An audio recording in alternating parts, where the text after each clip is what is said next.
श्रद्धाशील बंधुओं एवं श्रद्धाशील बहनों, आपके सामने जयंती श्राविका की चर्चा चल रही है। जयंती श्राविका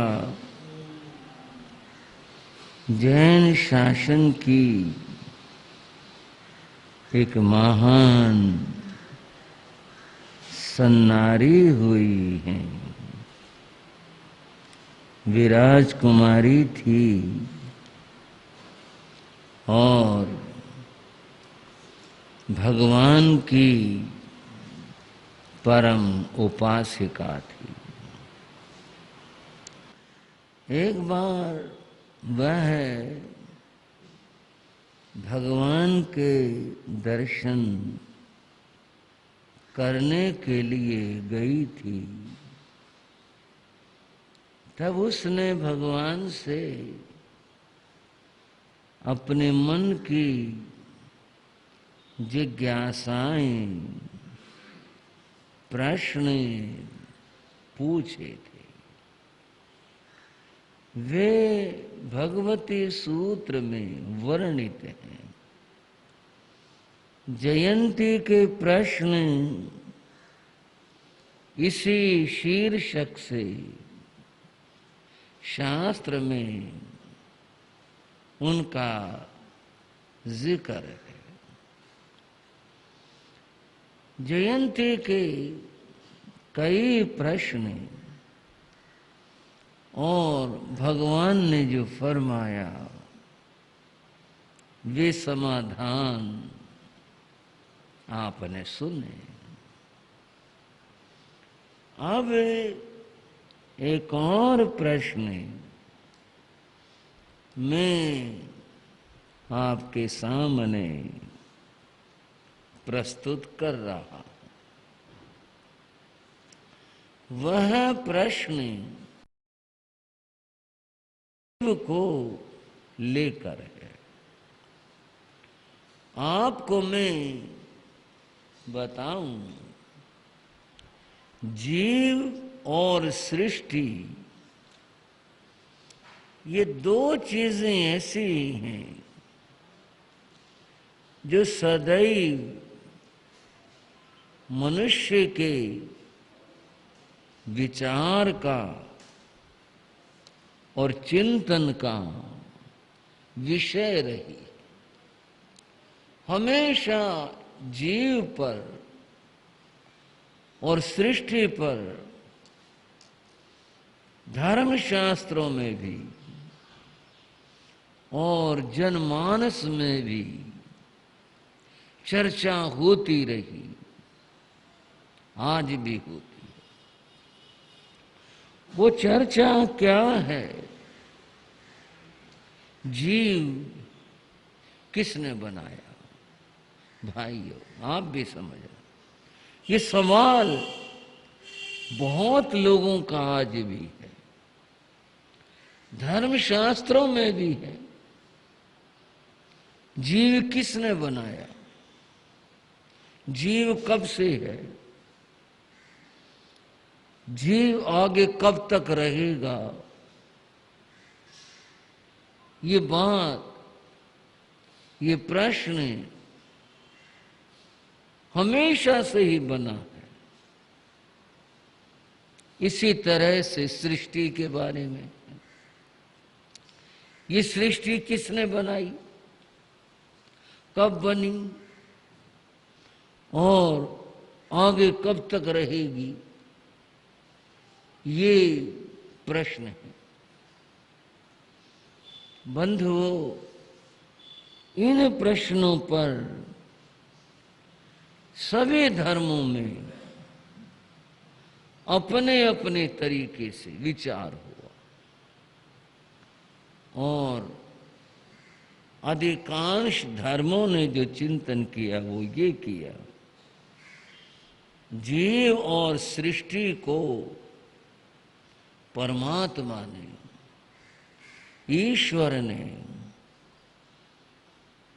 उसने बनाया। क्यों बनाया, कब बनाया? बहुत पहले से बनाया। इतने से समाधान नहीं हुआ कि जीव को परमात्मा ने बनाया। अब ये मैं कोई जीव और परमात्मा की उस तरह तो व्याख्या कर नहीं रहा। व्याख्या तो हमने जयंती के प्रश्न की करनी है, बात को समझने के लिए है। क्या सृष्टि में सारी चीजें बनाने से बनती हैं या अपने आप भी बनती हैं या बनी हुई हैं? बड़े विचित्र सवाल हैं। अगर जीव को परमात्मा ने बनाया, परमात्मा को किसने बनाया? बड़ा मुश्किल काम। परमात्मा को किसने बनाया? परमात्मा अनादि है, अनंत है। जब परमात्मा अनादि और अनंत है तो जीव को अनादि और अनंत मानने में क्या दिक्कत है? जब वो अनादि अनंत है, जहां एक चीज को अनादि अनंत माना जाए वहां दो को मान लो। भाई परमात्मा भी अनादि अनंत है, जीव भी अनादि अनंत है। ये बंधुओं प्रश्न है, ग्रंथ भरे पड़े हैं। और इसके साथ में इन प्रश्नों को लेकर के इतना राग द्वेष लोगों में रहा, आपस में बहुत ही अधिक। ऐसी सृष्टि के बारे में है कि परमात्मा ने बनाई सृष्टि। प्रश्न है, परमात्मा से सृष्टि क्या होगा? कुछ भी नहीं हो सकता। तो ये सृष्टि परमात्मा ने बनाई, इसमें विषमता क्यों आई? तो सारी चीजें उत्तम, उसके बनाने में तो कमी हो ही नहीं सकती। उत्तम उत्तम होंगी। विषमता क्या? ये गरीब है, ये अमीर है। ये गरीब क्यों बन गए? भगवान क्यों चाहेगा कि ये गरीब बनकर दुख पाए? परमात्मा क्यों चाहेगा ये अभावग्रस्त हो? तो सारे इतने अच्छे आदमी बनने थे, परमात्मा बनाने वाला सुंदर भी होते, सुखी भी होते, निरोग भी होते, संपन्न भी होते, सब कुछ एक जैसे होते। बनाए तो सारे अच्छे थे, पर ये कर्मों के वजह से हैं। तो परमात्मा ने कर्मी क्यों बना दिया, जिसकी वजह से ये विषमता उत्पन्न हुई? ऐसा क्यों हो गया? ये इसलिए हुआ कि पूर्व सृष्टि से पहले भी एक सृष्टि थी, उसमें जो कर्म किए थे उसके अनुसार यहां बने हैं। तो पूर्व सृष्टि में जब सारे अच्छे होंगे तो अब खराब क्यों बन गए? वहां पाप क्यों हुए? वो भी पूर्व सृष्टि की वजह से हुए। प्रश्न का समाधान है ही नहीं। समाधान क्या है? गुस्सा करो, आपस में राग द्वेष करो और अपनी जिद करो। ये प्रश्न ही ऐसे हैं जो मान्यता पर आधारित है। भाई आपकी परंपरा की, आपके धर्म की क्या मान्यता है? भाई हमारी तो ये मान्यता है। भाई तुम्हारी क्या भाई हम ऐसा मानते। कोई किसी की मान्यता को बदल नहीं सकता। ठीक है, एक आध आदमी के विचार बदल जाएं तो भिन्न बात है, नहीं तो सबकी अपनी अपनी मान्यताएं हैं, उसके अनुसार सब कुछ चलता है, वही मान करके चलते हैं, अपनी अपनी मान्यताएं। ईश्वर एक है या अनेक है? सारी दुनिया में ज्यादातर लोग एक ईश्वरवादी हैं, एक ईश्वर का अर्थ है परमात्मा ईश्वर वो एक है, वह है एक है। जैन धर्म की, बौद्ध धर्म की, ये कुछ धर्म है, इनकी मान्यता है अनेक ईश्वरवाद, कि परमात्मा एक किसी एक नहीं अनेक है।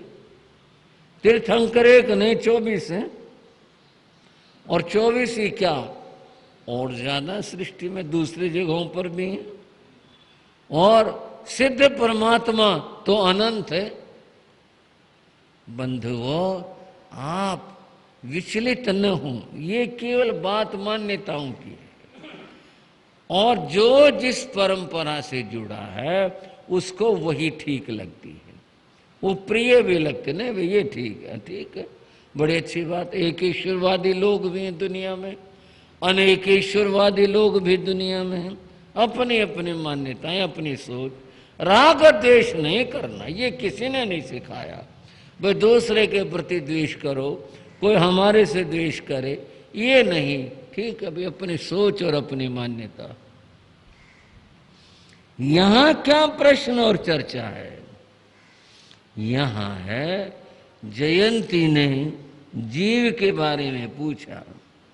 भगवान सारे जीव एक जैसे हैं या इन जीवों में भी परस्पर में कोई भेद है?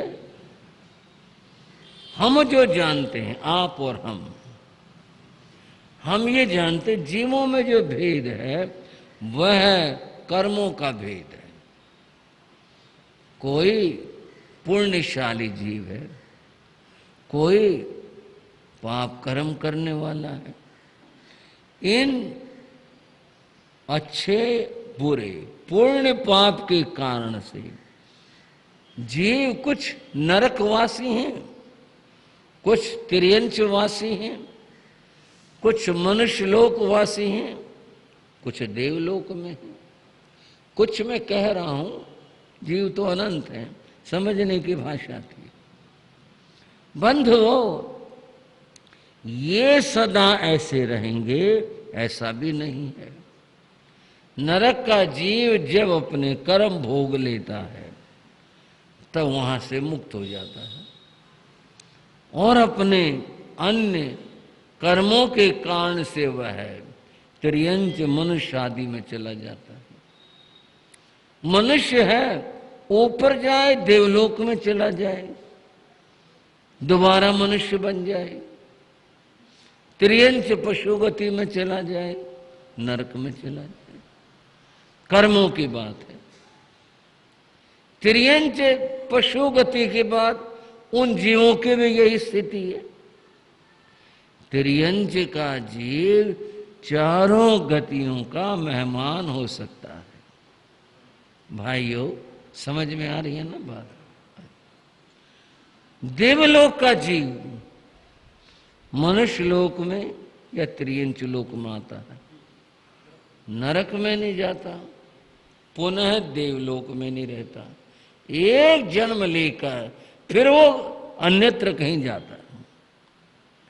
तो हम जो जीव के बारे में सामान्य जन जानते हैं कि जीव कितने प्रकार के, भाई जीव तो ये चार गति, चार प्रकार के जीव हैं, और क्या कहा जाए।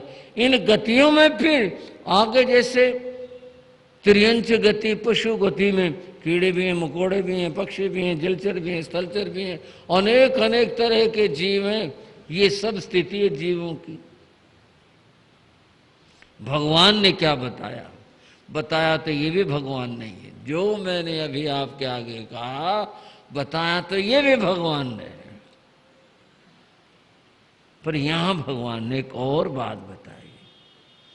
भगवान ने कहा, जयंती, जीव दो प्रकार के हैं। दो प्रकार के जीव कौन से हैं? एक भव्य है, एक अभव्य है। श्रावको श्राविका हो, आई बात समझ में? हमने जो कहा, सुना, पढ़ा, सोचा, वो गति को लेकर के सोचा, स्वभाव को लेकर नहीं सोचा। यहां जो बात हुई है वो स्वभाव को लेकर के हुई है। स्वभाव को लेकर के क्या हुई है? स्वभाव अपने अपने हैं। फूल कोमल होता है, स्वभाव है। पत्थर कठोर होता है, स्वभाव है। हैं तो दोनों ही द्रव्य, वो भी द्रव्य, वो भी द्रव्य, वो भी एक चीज है, वो भी एक चीज है, स्वभाव है। यहां जीव के स्वभाव को लेकर के भगवान ने कहा कि जीव दो तरह के हैं, एक भव्य है, दूसरा अभव्य। दो तरह के जीव हैं। भव्य कितने हैं? अनंत हैं। अभव्य कितने हैं? अनंत हैं, भरे पड़े हैं, सीमा किसी की नहीं है। पर ये तो पता चले ये भव्य अभव्य चीज क्या चीज है, बात क्या है। अगर हम भाषा शास्त्र की दृष्टि से बात करें, कोश के दृष्टि से बात करें, तो भव्य अच्छे को कहते हैं। किसको कहते हैं भाइयों? मैं अपने पीछे वाले श्रावकों की तरफ भी ध्यान दे रहा हूं, आप भी बात सुन रहे हैं। भव्य किसे कहते हैं जी? अच्छे को कहते हैं। बहुत भव्य है, बहुत सुंदर है। सुंदर के, अच्छे के अर्थ में भव्य शब्द का प्रयोग होता है। तो अब हम क्या कहें? भव्य अर्थात अच्छा, अभव्य इसके विपरीत, जिनका स्वभाव, जिनकी स्थिति अच्छी नहीं,